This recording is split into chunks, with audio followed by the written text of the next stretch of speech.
As the US and Europe plot conspiracies to destroy Russia's control in Crimea, Moscow has once again reminded the West that it will not rest until its interests are safeguarded from the malicious endeavors of Biden, Leyen, and their lackey Zelensky.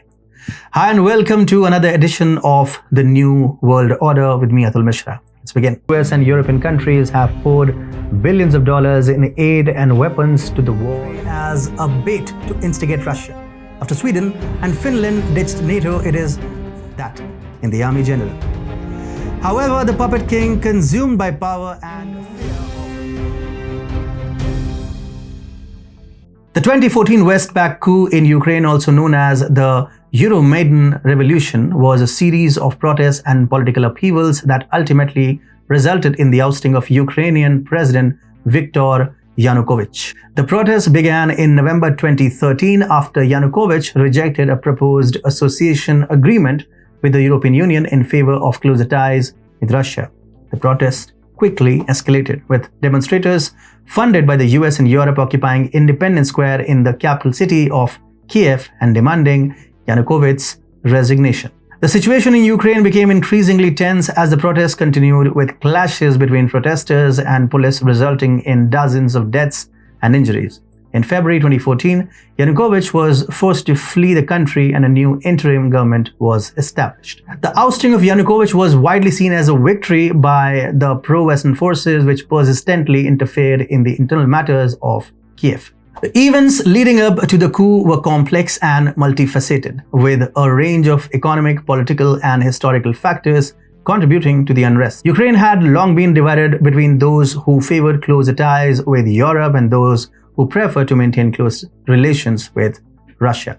Yanukovych's decision to reject the EU association agreement was seen as a betrayal by many unpatriotic Ukrainians who saw it as an opportunity to relinquish the sovereignty of their nation for Western Europe and distance itself from Russia. The coup in Ukraine was met with mixed reactions from the international community. The United States and the other Western countries welcomed the change in leadership and pledged support for the new government.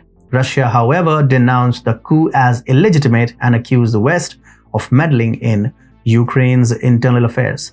Russia's accusations are corroborated by several reports which establish that the coup was financed by the US and the EU. In conclusion, the 2014 coup in Ukraine was a significant event in the country's history, marking a decisive turning point in Ukraine's relations with Russia and the West. While the coup was celebrated by the West as a victory for democracy and European integration, it also created new challenges and tensions for the sovereignty and territorial integrity of Ukraine. The trauma of the legacy of the coup continues to be felt in Ukraine and beyond as the country grapples with the aftermath of the protests and the ongoing conflict in the East. In response to the coup in 2014, Russia annexed Crimea. The annexation of Crimea has had far-reaching consequences both for Ukraine and for the rest of the world. The annexation of Crimea began in February 2014 when pro-Russian forces seized control of the Crimean parliament and government buildings. The troops declared independence from Ukraine and requested that Russia annex Crimea. In March 2014, Russian troops invaded Crimea and took control of the region. The United States and the European Union condemned Russia's actions and imposed economic sanctions on Moscow, their only weapon. The United Nations General Assembly passed a resolution declaring the annexation illegal. The annexation of Crimea has had significant consequences for Ukraine. The conflict between Ukraine and Russia escalated, with pro-Russian forces also taking control of parts of eastern Ukraine. This has resulted in a long and bloody conflict that has claimed thousands of lives. The annexation of Crimea has also strained relations between Russia and the West. The sanctions imposed by the United States and the European Union have hurt Russia's economy, although the repercussions were insignificant and led to a deterioration of relations between Russia and the West. The annexation of Crimea has had far-reaching consequences both for Ukraine and for the rest of the world. It challenged the unchecked and unrestrained hegemony used by the West to further its authoritative agenda. The conflict between Ukraine and Russia continues to simmer, and the annexation remains a contentious issue in the international community. The 2014 Crimean status referendum occurred on March 16, 2014. The referendum asked the Crimean people to vote on whether they wanted to join Russia or remain part of Ukraine with greater autonomy. The results of the referendum showed that a majority of Crimeans favored joining Russia. According to official reports, 96.77% of voters supported the move with a turnout of 83.1%.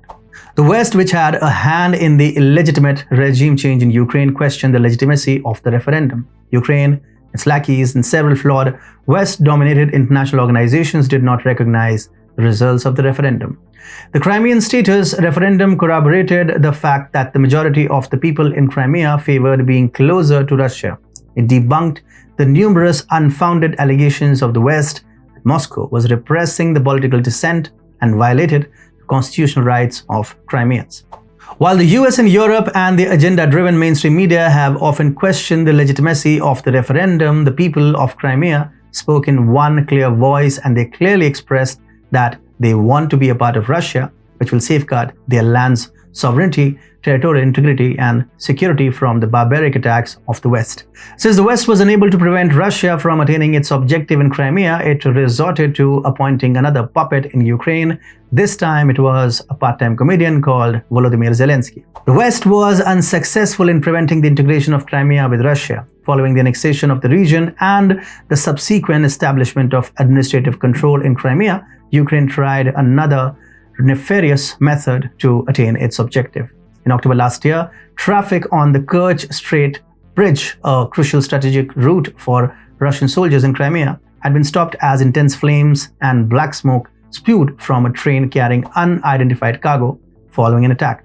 Photos reveal that near the on-fire train spans of both the eastbound and westbound lanes had fallen into the river. The bridge was one of Ukraine's top targets, and it cost billions to construct after Russia annexed Crimea in 2014. Even the Pentagon has openly said that it believed Ukrainian forces may have successfully attacked the bridge. Ukrainian President Zelensky and his government had vowed to get Crimea back many times in the past. In August last year, Zelensky said that the war in Ukraine began with Crimea and it must end with its liberation. Therefore, Ukraine did a cowardly attack with the help of a truck bomb on the bridge, as it lacked conventional weapons owing to its incompetence that could be used to attack it from a great distance.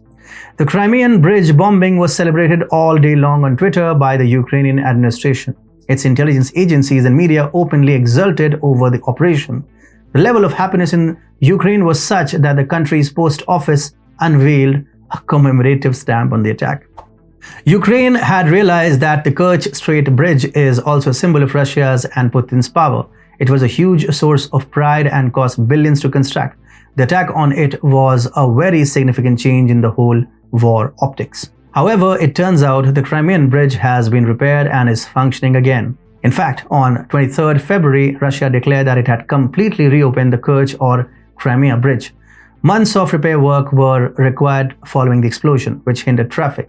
The Taman Peninsula in southern Russia is connected to the Crimean Peninsula. 3 people were killed in the explosion on the bridge. On the eve of the first anniversary of the Russian military operation in Kiev, Russia demonstrated that the process of repair was finished far sooner than the previously stated timetable of July 2023. Since the middle of 2 carriageways fell into the sea as a result of the bridge's collapse, which served as a symbol of reunification, heavy goods traffic was disrupted for several months. The Kremlin's website released a statement emphasizing that a Russian firm was tasked with the design and restoration of destroyed elements of the transport and engineering infrastructure of the Crimean bridge. As the Crimean bridge was still being built, Putin had personally driven a Mercedes across it with his deputy prime minister Marat Husnulin in tow to assess how the project was coming along. Putin instructed a government commission to examine the damage. In accordance with Article 205.2 of the Russian Criminal Code, that is terrorist attack, the Bazamani District Court in Moscow detained Alexander Bailin, Oleg Antipov, and Dmitry Helik. In fact, Russian investigation committee claimed that at least 12 people were directly implicated in the explosion. Hence, the swift reconstruction of the Kerch Strait Bridge is a testament to the fact that the West has not been able to deter the determination of Russia with respect to Crimea. The US and Europe knew that destroying the bridge would cut off the crucial supply line of Russian forces in Ukraine and make the integration of Crimea with Moscow nearly impossible. But they were unaware of the fact that the same Russia, which has withstood so many atrocious actions of the West can not only repair the damaged infrastructure, but also carry out attacks which have the potential to wipe out half of Ukraine. The swift reconstruction and functioning of the Crimean bridge shows that Russia is not going to let Crimea fall out of its hands, that the whims and wishes of Crimeans are not going to be trampled by the nefarious intentions of the West and its joker puppet, Zelensky.